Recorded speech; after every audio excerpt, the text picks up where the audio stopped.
Good morning. So it's day 19 of my honey advent. Can't believe it's day 19. Now today, I hope you're sitting comfortably because this is an epic tale. So I'm going to be tasting this honey here, and this has travelled across the world, and it's a really special honey. And then this is who makes it, Jungle Juice, and it's from literally a jungle on a desert island in the Indian Ocean, Cocos Keeling Islands. So I've got to set the stage for this story. About 28 years ago, I had a dream. I woke up and my dream ended with me sat in an aeroplane next to my mother, looking out the window, because I like a window seat, and I was looking over this tropical island, and there were palm trees and there were these big boulders, and there were sort of hippies sat on the boulders with their feet in the water. Good morning. So I'm just setting the stage. So this dream, I was looking out the aeroplane window and I could see this tropical paradise, this island, and these hippies sat on the boulders with their feet in the water, and I turned to my mum and I said, that's Cocos Island and it's paradise. And I also, in the dream, I knew it was just off the Isle of Wight. So when I woke up, now bear in mind, 28 years ago, we didn't have the internet. I've always loved maps and I've always loved reading. However, I did not know about Cocos Island, and it was really difficult to find out. So I had to go into travel agents and I asked about Cocos Island. People go, oh, you mean Caicos? And I was like, no, I know it's not Caicos, it's Cocos, C-O-C-O-S. Anyway, eventually I discovered, well, I didn't discover it, but I found out that there was this island called Cocos Keeling Island in the middle of the Indian Ocean. So if you were to draw a line between Australia and Sri Lanka, it's in the middle.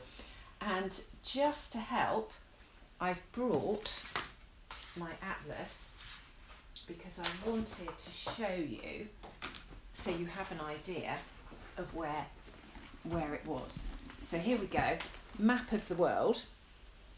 Okay, and then over here you have Australia, and Cocos Keeling Island is just there in the ocean. So literally if you did a line between sort of well, not quite Perth, north of Perth, straight across to Sri Lanka, and in the middle there's this little island called Cocos Keeling Island. And the nearest island to it is Christmas Island, but not the Christmas in the Pacific. This is Christmas Island in the Indian Ocean, and it was made famous by the Attenborough films about the red crabs, you know, all migrating. And that's another story because we got to see that too. So I dreamt about this island. I found out then where it was, and I thought, why did I have this dream? And it was so vivid. And by coincidence, although nothing is coincidence, and I just love these twisty tales of how everything connects, I had very good friends up in Leyburn in Yorkshire. And at that time I was an artist and I had a greeting card publishing business, and I used to travel around the country. I had about 700 shops would sell my cards, and I would visit the shops and I would stay with these lovely people in Leyburn. And this couple, they had a B&B, but they also dabbled with antiques, and there's a really good auction house in Leyburn, and so Tony would always be in this auction house. And we used to have these great breakfasts where we were chatting about all kinds of things. So I then sort of told them about my dream, and Tony said, how extraordinary. And he disappeared and he came back with a box, and it had Cocos, then Keeling, in brackets, Islands, engraved on the lid of the box. And I was like, oh my gosh, how did you get this? Where did you get this? And so I'm not going to go into all the details, but he had then done some research, and he then told me all about the Cocos Keeling Islands.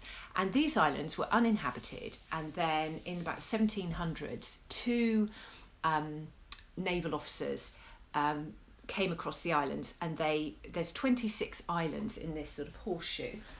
So again, I've got another map which I brought back from the islands. So this is Cocos Keeling Islands, and it's there's a lagoon, so it's sort of the top of an ancient volcano that has sunk.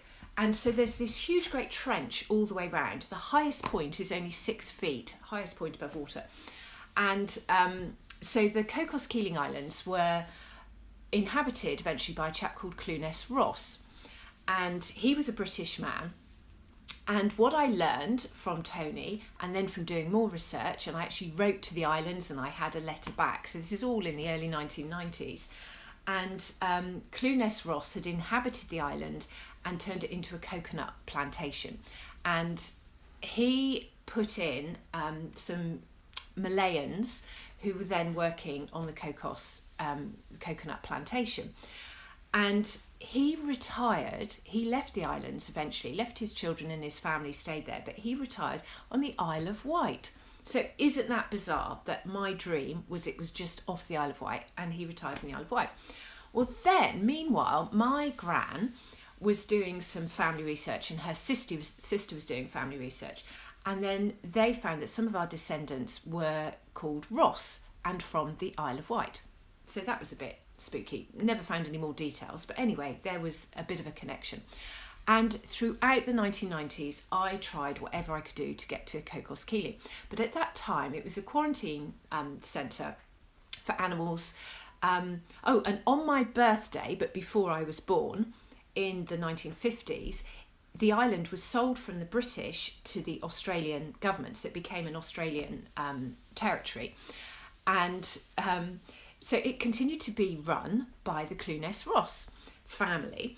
And it was this quarantine centre, but it was also had a coconut plantation. And so there was a coconut processing plant. And this is years before everyone was coconut oil pulling and eating coconut oil.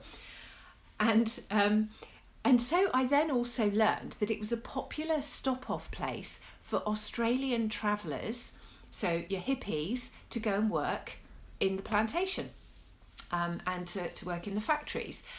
And there were no hotels, there were just hostels, or you could stay with families. And so I just couldn't go and visit. And I communicated with an artist who was actually, I think her husband was the head teacher at the school there. But I just couldn't go. And then there weren't regular flights from Australia. You had to go to either Singapore or Jakarta and get through. And I just desperately wanted to go. Desperately wanted to go. And I just forgot about it. Then I was ill and I thought, well, I'm never going to travel again. And then a couple of years ago, my son was actually travelling and working. And he was in the Indian Ocean and he was going to be sort of based out somewhere in the Indian Ocean. And so there was an option that he'd be there for a year. And then I started to think, maybe I could visit him and we could go to Cocos Keeling. Anyway, that didn't pan out. But then, bizarrely, totally bizarrely, and bear in mind I had presents with Cocos Keeling. I mean, I was completely obsessed with this island for no apparent reason. And then in 2018, October 2018, gosh, was it 2018? This couple, yes, came and photographed members of staff at the Newt in Somerset, where I was working, or am working, as the beekeeper. And I hadn't seen all the emails. I hadn't been sort of involved with all the planning of it all. And so I was just told I had to turn up and at a certain time and in my bee suit and with gadgets. So I was there with my bee suit, and this couple, lovely couple, were taking photographs, Duke and Leanne, and they were taking photographs of me, and we started chatting about bees, and we chatted about honey, and then Duke said, oh, my brother keeps bees. Now this couple had come up from South Africa, so I just said, which was a natural thing, oh, whereabouts is he then? Where does he keep his bees? And before that, Duke said, oh, my brother keeps bees. Oh, I don't like honey. And then I said, so where does your brother keep bees? And he went, Cocos Keeling Island. And I went, oh, Cocos Keeling Island? And he said, yes. He said, it sounds like you've heard of it. And I was like, oh my goodness me, you won't believe this. 28 years ago, I had a dream about the islands. I've been obsessed about them. And then I learned that Duke's name was Clunes Ross, and his brother is John Clunes Ross, who still lived on the island and kept bees. So I was like, oh my goodness me, this is a sign. So I obviously was never meant to go there as an artist, but I could go there as a beekeeper. So with all these things lining up, I thought, no matter what it costs, no matter what, we've got to go. And so we planned a trip and we went there this January. So if you look back through my feed, you'll see photographs and stories about our trip to Cocos Keeling Island. So of course, because there was a beekeeper there, I had to meet the bees, and this is what I did. Now I brought so many bits and bobs because I had to show you things. So again, if you have a look, you'll see. But you've seen the map. Now this is what it looks like aerially, and there's 26 islands, and some of them, interestingly, there was a telegraph communication post there between the war. They had 8,000 military personnel on South Island at one point, but now there's 100 sort of Westerners who live on one island, and then across the lagoon on Home Island there's about 400 or 500 Cocos Malay who live there and work there.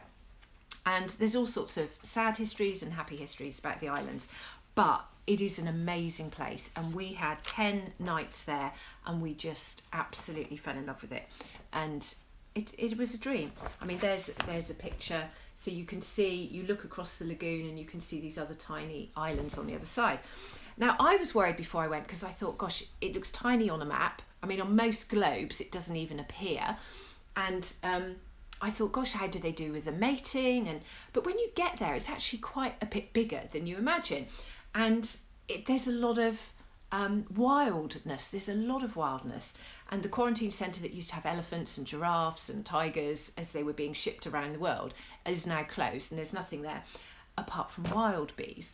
So John Clunas Ross keeps bees, and he set up this jungle juice, and he brought round this honey one day on our first day because he knew I was there for the bees, and I tasted it. Now you can see it's really, really dark. Now we're talking about a tropical island where the temperature is around 28 degrees all year round. It's very humid there, so I'd never experienced that kind of climate before.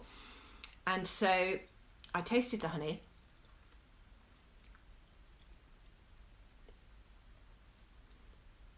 and I thought, it's okay, but it's not the amazing honey I was looking for, because the smoke, I could taste the smoke. Now, the good news is his son Jack is the main beekeeper, and he has some Cocos Malay who work with him with the bees, and he took me out on a couple of times. We had a couple of excursions to see his bees and bees in Bob's secret garden, and also some wild bees that are in a tree which I always struggle to remember the name, but it's a calophyllum tree, which is this huge tree, and there was wild colony, and because it's hot and tropical, the bees don't need to be in the tree, they just hang the comb on the side. So you have the calophyllum and you have millions and millions of coconuts. So, but there's also wild and wild plants. There's all kinds of species there that nobody has really catalogued. Nobody's really had a look. So I had one session where Jack took me to Bob's secret garden, and he had a flow hive, and we were going to harvest some honey. Now this island is like a honey factory. What we would harvest in a year, so 20 kilos perhaps from a colony, they can do a month. There's so much nectar, the climate is perfect, that they just have tons of honey. But the problem is, because the country is now, or the territory is now part of Western Australia, and as we all know, Australia has really, really strict food transportation rules. And so they come under Australia, which means they can't really export anywhere else. It has to go through Australia. But they have a trouble getting their honeys into Australia because the Australians see it as somewhere else, and so they don't want honey transported. So I've been trying to get honey, but I was able to bring back in my suitcase this, which is amazing. So when we went to Bob's secret garden and we were harvesting from the flow hive, but we didn't have all the gadgets, and I did learn quite a lot about flow hives there. They also had Appy May hives. Now, this was something that I was not so, I was a bit wary of, and that's an Appy May hive is a plastic hive. And I met the owner of the plastic hives, who's a Turkish guy, a couple of years ago when we were both judging in a honey competition. And he said, "Oh, you're going to love my hives." And I was like, plastic, don't like plastic. And of course, none of us like plastic. Cocos Keeling Islands don't like plastic because one of the reef, or the reef around the southern island, which is uninhabited, washes up rubbish from all over Indonesia, Australia, South Africa, all over, comes up here. They even have fridges washed up onto the beaches, and because of the reef you can't remove them. So if you do actually, I mean, it's quite a hike and nobody really goes there, but unfortunately a television documentary did film it, which the Cocos Keeling Islanders feel it gave a really bad impression of the islands because it was just all full of rubbish. However, it's our rubbish, you know, so we should all take responsibility for this. And on the main beaches you just don't see it because the main beaches are on the lagoon where you don't have the reef and the rough water bringing up the plastic. Anyway, I was not into plastic, but the guy who runs Appy May, he told me that the plastic hives were really important in China because there's parts of China where it's forbidden now to cut down trees because trees are endangered and we need the trees. And so there was a use for plastic. I was also talking to bee professors in Serbia, and they have been doing trials, and in Belgrade they've been doing trials on these Appy May hives, and they found that the insulation is really good, the bees seem to like them. And I was like, okay, well then this year I got sent one, so this coming year I'm going to experiment. Well, when I was on Cocos Keeling, when you've got 28%, 90% humidity and 28 degrees, they have the Appy May hives, and they're perfect because wood rots really quickly there. You're on a remote desert island, everything has to come by ship. So the thought of shipping wood to this island is just ridiculous. And also because of the humidity, the wood rots, it's really expensive to ship stuff. So these plastic hives last forever. They're not going to be thrown into the sea and then brushed up. So there is a place for plastic, in the same way that the flow hives have the plastic supers, so you could see how it works.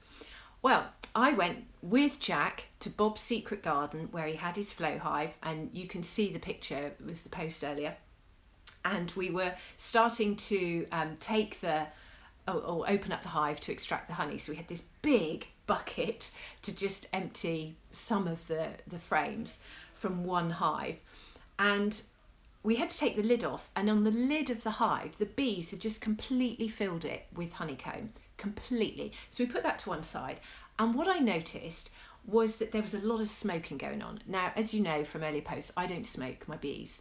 2 reasons: I don't think it's good for them, and secondly, well, 3 reasons. Secondly, I don't think I've got gentle bees, so I'm okay, and thirdly, I can never get my smoker to stay alight.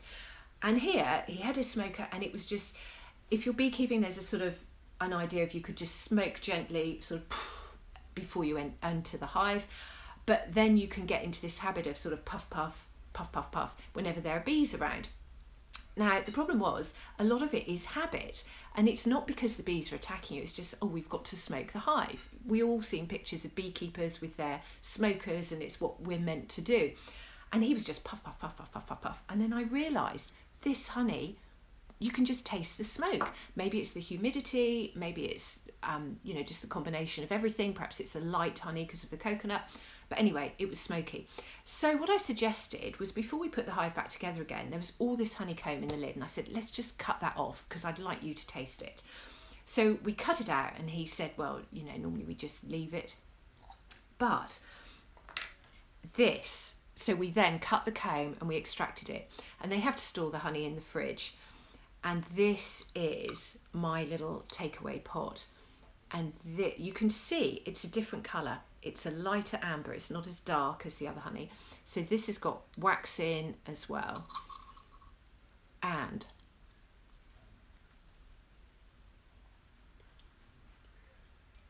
completely different. It's still quite liquid. I think because of the humidity there, it's very difficult. But this hasn't fermented. I mean, I do try and keep it cool. And even though there's wax in it, it's separated really well. So the honey is very liquid. It's like melted toffee, really liquid toffee. If you were to have, those sort of toffees where you bite into them and you have this liquid caramel comes out, that's what it's like. Absolutely heaven. So this is heavenly honey from a paradise island. And I would love to start being able to import it over here. They need the business. They really need to sell their honey.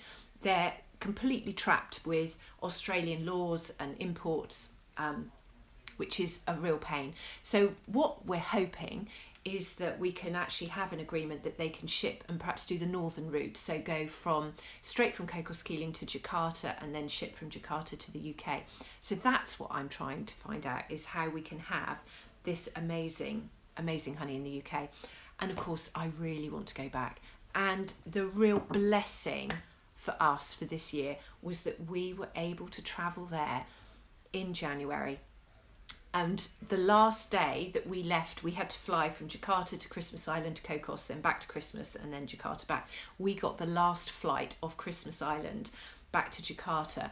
It was a bit hit and miss, and thankfully my travel agent was on call in case we had to go back to Australia or go home via Australia, which would have been difficult in lots of ways. But as we were leaving Christmas Island has a detention centre, and they were using that as the quarantine centre for Australians who were returning back from China or Malaysia after the Chinese New Year. And so we saw at first hand that, oh my goodness, coronavirus is in Asia. So it was quite an interesting time. And then when we came back here and we thought everything was normal, but I'm so grateful we did it. And I suppose my real message is, if you have a dream, whether it's an actual dream or whether you just dream of doing something, just do it. We've all learnt from this year that there are things we wished we'd done, and now we have just got to do it. You've just got to hug who you can hug when you can hug them. You've got to see who you can see when you can see them, and you need to do what your heart tells you to do. So for 28 years, I knew I had a connection with this island, and we actually made it. We made it happen. Cost a fortune, be paying for it all year, but thankfully I couldn't do any more trips, so I have been able to pay for it this year. So, just follow your dreams. And the other little nugget was, when I was doing all my research, and even when we first got there, in my dream I had this clear vision of these hippies with long beards, long flowing hair, sitting on these rocks, and there's no rocks on Cocos Island. And I was like, what is it? How come I can't see these rocks? What is it? Something was wrong.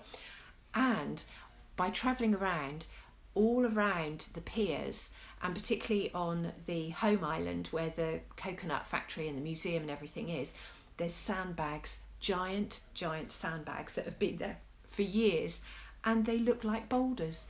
And that's what I could see. So in my dream, I saw hippies who'd come out from the factory on their lunch break, were sitting with palm trees coming over them with this wonderful turquoise water, their feet in the water, sat on these big boulders that were actually sandbags.